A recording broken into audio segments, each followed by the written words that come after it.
है कण कण में झांकी भगवान की, हर कण में भगवान की छवि है कण कण में झांकी भगवान की, किसी सूझवान आँख ने पहचानी,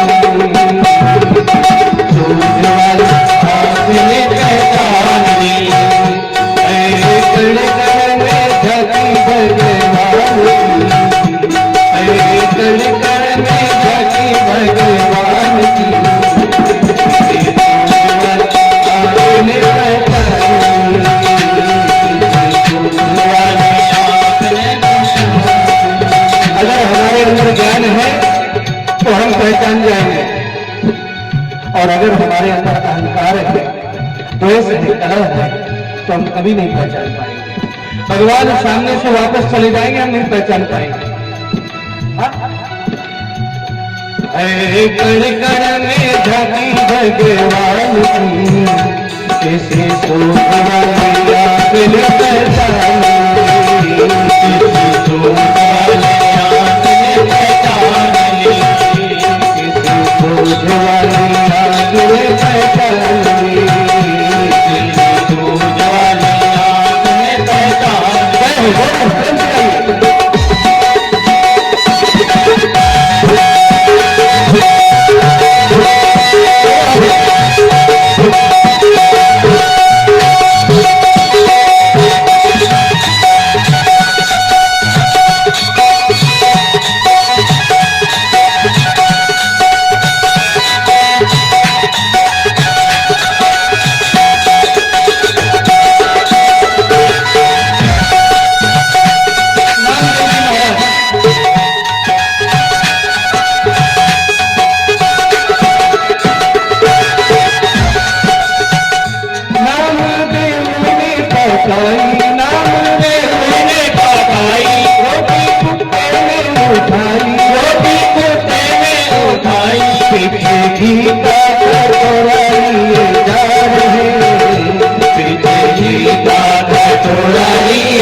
भोजन बनाया, आजकल होता है, हम भोजन बना रहे हैं और कोई जीव आकर के अगर उसको ले लेना तो हम पीछे डंडा लेकर के दौड़ते हैं। हाँ, क्यों? क्योंकि हमारे अंदर अज्ञानता है, जीव है, उसके अंदर भी आत्मा है। नामदेव जी महाराज की रोटियों को लेकर के गया, नामदेव जी महाराज कहते हैं विचार से उनके अंदर भाव आया कि हो सकता है इसके अंदर भगवान है और मेरे भगवान सूखी रोटी खाएं, इसके बजाय इसको खींच और बोल भी रहे हैं निश्चय ही तुम मेरे भगवान हो, तुम अपना रूप छिपा रहे हो, क्यों? अरे तुम्ही आज तुमने अपने स्वरूप को कुत्ते में बदल लिया और मुझे इंसान बना दिया।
की छवि है। हर कण में भगवान है, बस हम पहचान नहीं रहे हैं।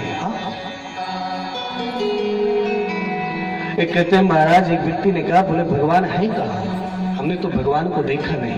बड़े ध्यान से सुनिएगा, अध्यात्म में बहुत जल्दी समझ नहीं आएगा। एक संत से प्रश्न किए, बोले महाराज आज तक हमें भगवान का दर्शन नहीं हुआ, हम कैसे माने कि ब्रह्म है, भगवान है? उन्होंने कहा भगवान, हाँ, कई लोगों के अंदर विचार आता है कि जो कर रहे हैं हम कर रहे हैं, हमारे सिवा और कोई है ही नहीं, भगवान तो है ही नहीं। जब गर्भ में शिशु रहता है, जब बच्चा रहता है, गर्भ में उस बच्चे की रक्षा कौन करता है? गर्भ के अंदर न बच्चे को बुखार आ रहा है, न सर्दी हो रही है, न कोई तकलीफ हो रही है, उस बच्चे को गर्भ में कौन रक्षा कर रहा है? आप बोलते हैं कि बाहर तो हम स्वयं कमा करके खा रहे हैं, लेकिन उस बच्चे को गर्भ में कौन खिला रहा है? उस बच्चे का जब जन्म होता है, एक मांस के पिंड के समान रहता है, इतना मुलायम शरीर, ना तो वो अनाज खा सकता, कुछ नहीं खा सकता है, ना तो उसके दांत हैं, कुछ भी नहीं। जैसे ही बच्चे का जन्म होता है तो उस बच्चे के लिए मां के आंचल में दूध कौन देता है?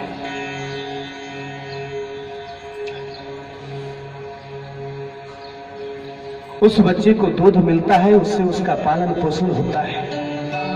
वो बच्चा जो हवा लेता है, वो हवा कौन देता है? ये हवा कहां से चलती है, कहां तक जाती है? उसको प्रकाश, उसको ऊर्जा कौन देता है? तुम देते हो। इसके बावजूद भी हमारे अंदर प्रश्न रहता है कि जो कुछ है सब हम हैं। व्यक्ति को जब वो रात्रि में शयन करे ना, तो उसको विचार करना चाहिए।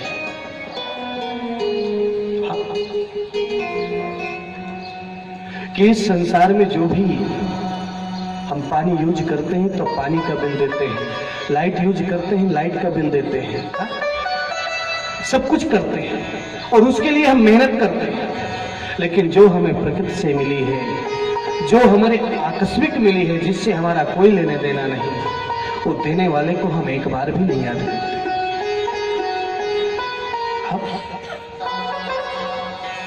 आज कपिल जी महाराज माता देवहूति को समझा रहे हैं, इस संसार में अगर कुछ यथार्थ है तो यथार्थ केवल ब्रह्म है, केवल सत्य है। उसके अलावा यथार्थ इस जीवन में कुछ भी नहीं है। आज माता देवहूति को उपदेश दिया, माता देवहूति को पूरी तरह वैराग्य आया और आज कहते हैं माता देवहूति अपने पूरे मन को, पूरे आत्मा को जो है भगवान के प्रति समर्पित कर दिया। कपिल जी महाराज अपना कमंडल लिए और जंगल की तरफ चले गए। माता देवहूति के बाद जो है सूत जी महाराज से शौनकादि ऋषियों ने और प्रश्न किया। बोले महाराज जो स्वयंभू मनु थे, उनके 2 पुत्र थे, प्रियव्रत और उत्तानपाद। 3 पुत्रियां थी, आकुति, प्रसूति और देवहूति। देवहूति का चरित्र तो आपने बताया, आकुति का चरित्र क्या है, प्रसूति का चरित्र क्या है? सूत जी महाराज कहते हैं जो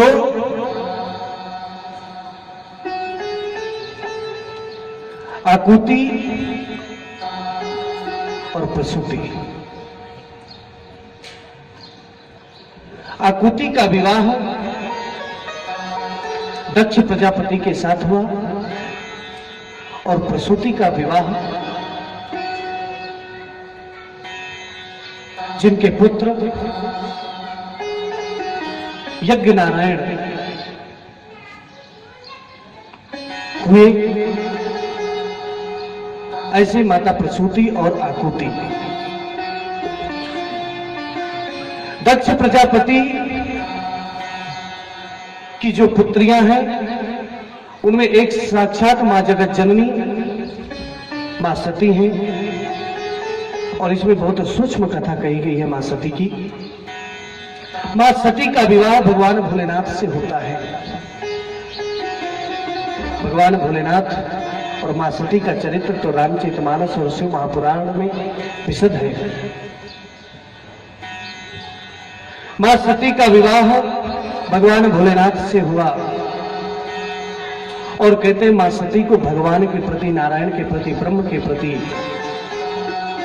एक संदेह हुआ, और उस संदेह के कारण भगवान भोलेनाथ ने मां सती को का त्याग कर दिया। और उसी समय दक्ष प्रजापति एक यज्ञ किए, और उस यज्ञ में भगवान भोलेनाथ के द्वेष के प्रति सबको बुलाया, लेकिन अपनी पुत्री जो मां सती है उनको नहीं बुलाया। आज मां सती तो वैसे भी भगवान भोलेनाथ अपनी तपस्या में रहते हैं। एक भगवान के प्रति संदेह होने के कारण जो उनका त्याग हुआ, विचार किया पिताजी के यज्ञ हो रहा है, मैं पिताजी के यहाँ जाऊं। भगवान भोलेनाथ के पास गई आज्ञा लेने के लिए कि मैं पिताजी के यहाँ यज्ञ हो रहा है, उनके यहाँ मुझे जाना है। भगवान भोलेनाथ ने कहा कि वो जो मेरी कटुता है तुम्हारे पिता के साथ, उसके कारण उन्होंने तुम्हें निमंत्रण नहीं दिया, और जहां पर निमंत्रण ना मिले वहां पर बिल्कुल नहीं जाना चाहिए। मां सती ने कहा पिता के यहाँ से निमंत्रण आए या ना आए, बेटी को तो पिता के यहाँ जरूर जाना चाहिए। बोले हाँ, पिता के यहाँ जरूर जाना चाहिए, जब पिता बुलाना भूल जाए तब, और पिता जानबूझकर न बुलाए तो बिना पति की आज्ञा के पिता के घर भी नहीं जाना चाहिए। मां सती के चरित्र से ये हमें एक शिक्षा मिलती है। आज मां सती किसी भी प्रकार से रुकने को तैयार नहीं। भगवान भोलेनाथ कहते हैं अपने कुछ गणों के साथ माता सती को भेज दिया, और आज जैसे ही माता सती उस यज्ञ पर पहुंची, जैसे उस यज्ञ में पहुंच करके देखा कि उस यज्ञ पर भगवान भोलेनाथ का स्थान तो है ही नहीं। जितने उस यज्ञ पर निमंत्रित ब्राह्मण देवगण जितने आए हुए हैं ना, कोई भी मां सती से बात नहीं कर रहा। क्यों? क्योंकि दक्ष प्रजापति का डर है उसके अंदर। और इतना ही नहीं, जो बहनें हैं ना मां सती की, मां सती जो है 60 बहनें हैं, वो भी बहुत मुस्कुरा करके मिल रही हैं। अरे तुमको निमंत्रण गया होगा, तुम्हारे पतिदेव नहीं आए, अब वो कपड़े पहनने लगे कि नहीं, ऐसे प्रश्न कर रही हैं कि जिससे उनको व्यंग्यात्मक शब्द उनके अंदर प्रवेश करे। अगर किसी ने प्रेम से मिला है तो केवल एक मां, सादर भले ही मिली एक माता, भगनी मिली बहुत मुस्कान। क्योंकि मां के अंदर एक सच्चा प्रेम होता है। मां सती से मिलकर के उनको समझाया, लेकिन आज मां सती के अंदर रोष है। क्यों? क्योंकि कोई भी स्त्री अपना अपमान बर्दाश्त कर सकती है, लेकिन अपने पति का अपमान बर्दाश्त नहीं कर सकती। आज मां सती ने कहा कि मैं पिता का घर समझ करके, एक पति की आज्ञा का अवहेलना करके, उन्होंने मुझे आदेशित नहीं किया, लेकिन फिर भी मैं यहाँ पर आई, और यहाँ पर उनका अपमान, तो अब मुझे जीने का हक नहीं है। और कहते हैं अपने शरीर को योग अग्नि के द्वारा जो है वहीं पर भस्म करते, और एक ही वरदान मांगा जन्म जन्मांतर तक मुझे केवल भगवान भोलेनाथ ही प्राप्त हुआ। भस्म कर दिया अपने शरीर को। जैसे भगवान भोलेनाथ को मालूम हुआ, भगवान भोलेनाथ वीरभद्र को भेजा, अपने गणों को भेजा, और आज वीरभद्र ने कहते पूरे यज्ञ को भी ध्वंस कर दिया। जो दक्ष प्रजापति है ना, दक्ष प्रजापति के सर को काट दिया। जितने देवी देवता वहां पर आए हैं सबको दंडित किया। रघु जी महाराज की दाढ़ी को उखाड़ लिया, पूषा जी महाराज के जितने दांत हैं उनको उखाड़ दिया, पूरे यज्ञ को विध्वंस कर दिया। अब तो कहते हैं चारों तरफ हाहाकार हो गया। आज सूत जी महाराज से सौनकाद ऋषि पूछते हैं, बोले महाराज स्वयं भगवान किसी यज्ञ को, किसी पूजा को नष्ट करें, ये तो नहीं होना चाहिए। बोले हाँ, जब वो यथार्थ भगवान के प्रति श्रद्धा और विश्वास के साथ पूजा हो रही हो तब, और किसी के अपमान के लिए पूजा की जा रही हो, उस पूजा का कोई फल नहीं है। हाँ? कुछ लोग होते हैं ना, अपने घरों में कार्यक्रम करते हैं तो कार्यक्रम इसलिए करते हैं, हाँ? अगर पड़ोस से झगड़ा हो गया है तो घर में कार्यक्रम करेंगे और इतना ज्यादा उत्साह करेंगे और उसको नहीं बुलाएंगे और मन में महसूस करेंगे कि अब जल रहा होगा। हाँ? तो कभी भी भगवान की पूजा पाठ हमें इस भावना से नहीं करनी चाहिए कि हमें किसी का अपमान करना है। जो दक्ष प्रजापति है ना, वो दक्ष प्रजापति के अंदर ये भाव नहीं कि मैं यज्ञ करूं, उसके अंदर ये भाव था कि मैं सबको निमंत्रण करूंगा, लेकिन जब भगवान भोलेनाथ को नहीं बुलाऊंगा तो उनको अपमान महसूस होगा। इस भावना के साथ वो यज्ञ कर रहा है, इसलिए उस यज्ञ को नष्ट किया गया, उसके अहंकार को नष्ट किया गया। और दक्ष प्रजापति जो हमेशा मैं शब्द इतना अहंकार से सर ऊंचा करके रहता है ना, सारे देवी देवता जब भगवान भोलेनाथ की स्तुति किए, किसी भी प्रकार से इस यज्ञ को पूर्ण करो, इस यज्ञ को सफल करो। आज भगवान भोलेनाथ पुरह जो है, जिनको दंडित किया गया था उनको जीवित किया, और दक्ष प्रजापति का जो सर कट गया था ना, दक्ष प्रजापति को भी जीवित करना पड़ेगा क्योंकि यज्ञ पूर्ण करना है। विचार किया, इसके अंदर इतना अहंकार था, मैं जैसी जब भी बात होती थी तो मैं प्रजापति बोलता था ना, इसके ऊपर ऐसा सर लगा दो जो हमेशा मैं बोलता रहेगा। और आज उस दक्ष प्रजापति के सर में एक बकरी का सर लगा दिया, और बकरा क्या बोलता है, मैं जीवन भर बोलता रहे। और जो इतना सर ऊंचा करके चलता था ना, बकरे का सर हमेशा नीचे रहता है। आज उसके अहंकार को नष्ट किए। ऐसे भगवान भोलेनाथ। वही मां सती हिमालय के यहां पुत्री बनकर के जन्म लिया, माता पार्वती के रूप में। बहुत संक्षिप्त कथा है। और भगवान को प्राप्त करने के लिए, भगवान भोलेनाथ को प्राप्त करने के लिए कठिन तपस्या की, और उस तपस्या को करके कुछ वहां पर आज माता पार्वती भगवान भोलेनाथ को प्राप्त करने के लिए अनेक वर्षों तक तपस्या की। और जब सप्त ऋषियों ने, स्वयं भगवान नारायण ने उसको आश्वस्त किया कि तुमको भगवान भोलेनाथ प्राप्त होंगे, तब माता पार्वती वापस आई और कहते हैं भगवान भोलेनाथ और माता पार्वती के विवाह की तैयारियां हुई। और भगवान भोलेनाथ का विवाह को तो सभी जानते हैं।